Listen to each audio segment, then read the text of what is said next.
quota. As you're all well aware, Pakistan faces demographic challenges.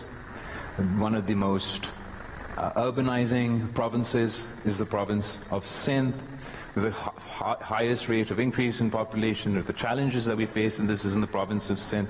The city of Karachi is Pakistan's only megacity that is a serious issue with population, partly as a result of population welfare, but largely as a result of migration. But we're also proud of the fact that Sindh is the first government and the first province that legislated on family planning. We've been working at this consistently, and Sindh is leading provinces in achieving our family planning 2030 goals. Sindh's contraceptive prevalence rate has gone from 31% to 41.8%, and that is a direct result of our family planning interventions.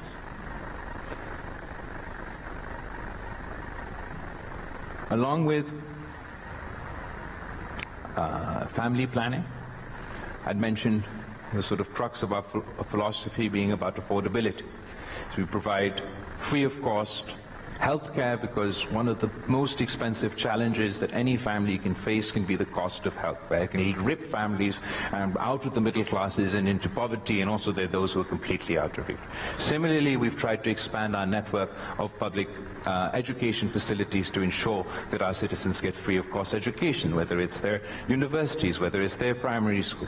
Talked about population welfare. Along with that, the Pakistan People's Party is very proud that we'd introduced at the national level, at the federal level, the Benazir Income Support Program, which is the first and only social safety net that exists in Pakistan, and meets all international standards. Simultaneously, at the provincial level, we've had various different interventions, and I'm just going to talk about one today, for poverty alleviation.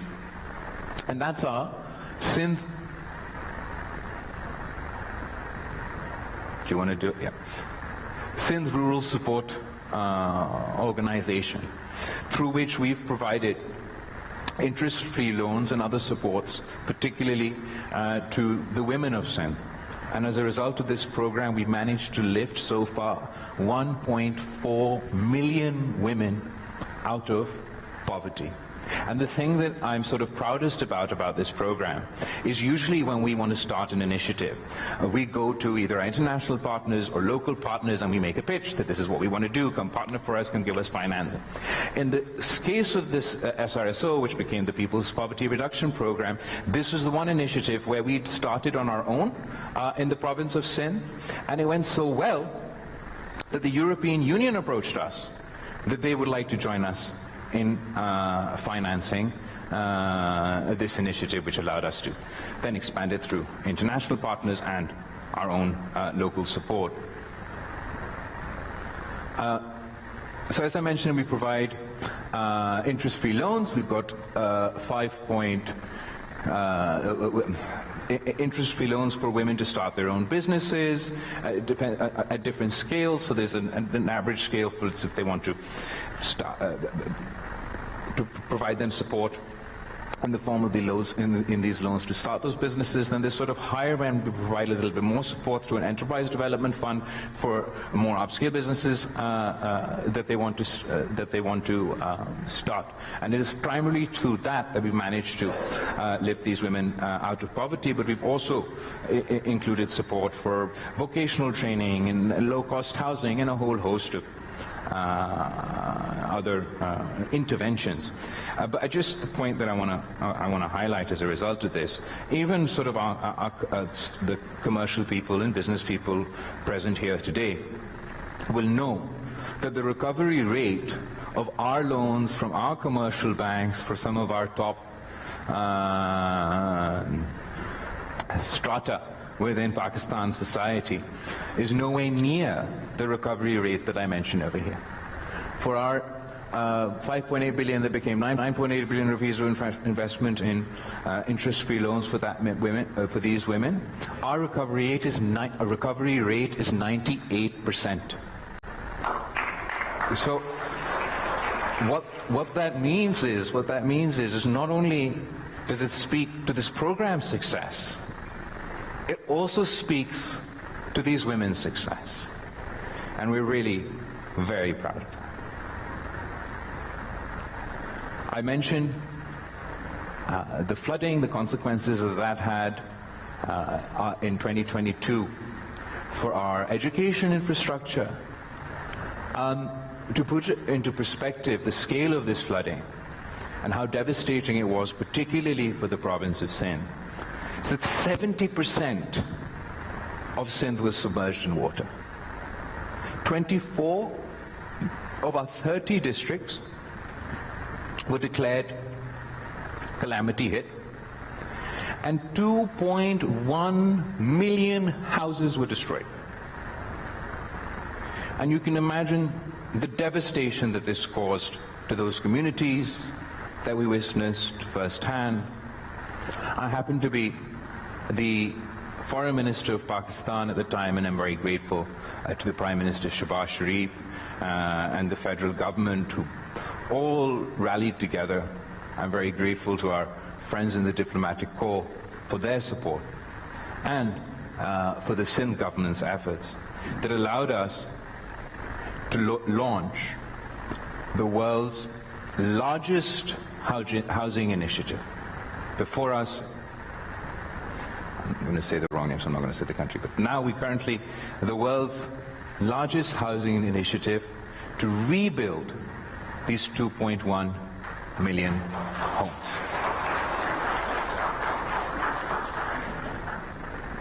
The project beneficiaries are more than the population of 154 countries. Not only are we rebuilding their homes, we're rebuilding climate resilient homes. So the next time it rains and the next time it floods, these communities are not devastated. And it's an investment in the future, because every time such a devastation of this, we face such devastation at this scale, it drains provincial resources, federal resources. So we're building 2.1 million climate resilient homes. At the moment, we have 1.5 million homes that are under construction still. 750,000 homes have been completed.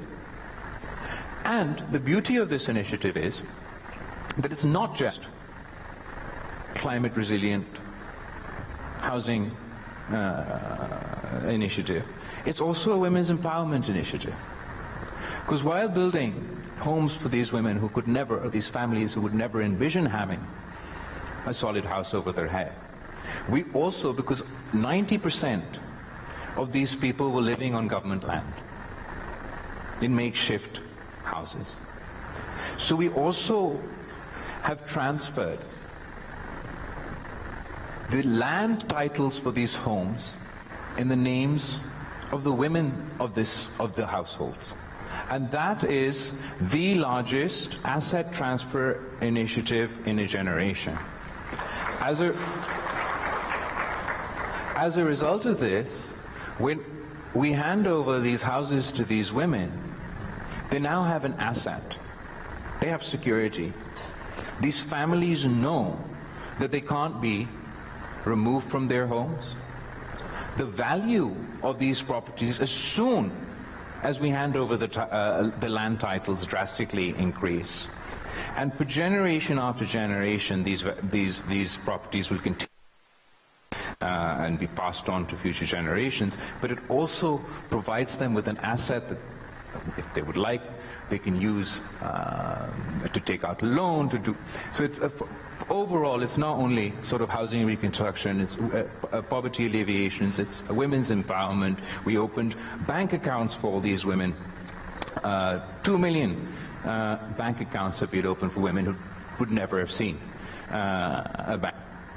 As a result of this initiative, we've also managed to create more than 1 million jobs in the province of Sindh, just through the People's Housing initiative. And our partners, some of them are in the room today, like the World Bank, international financial institutions, the federal government, the Sindh government, have all come together, and we managed to secure funding of $2 billion in less than 2 years for this initiative. Ooh. This is Hina from Thatta, where she used to live with her family and her brand new house. Dildal Ari from Tungobago and his family, their kacha house, their pakka house. Lalo Mal from Nara, his kacha house, him and his 2 daughters in his new house. Mohammed Khan from him and his family, how they used to live, they live today.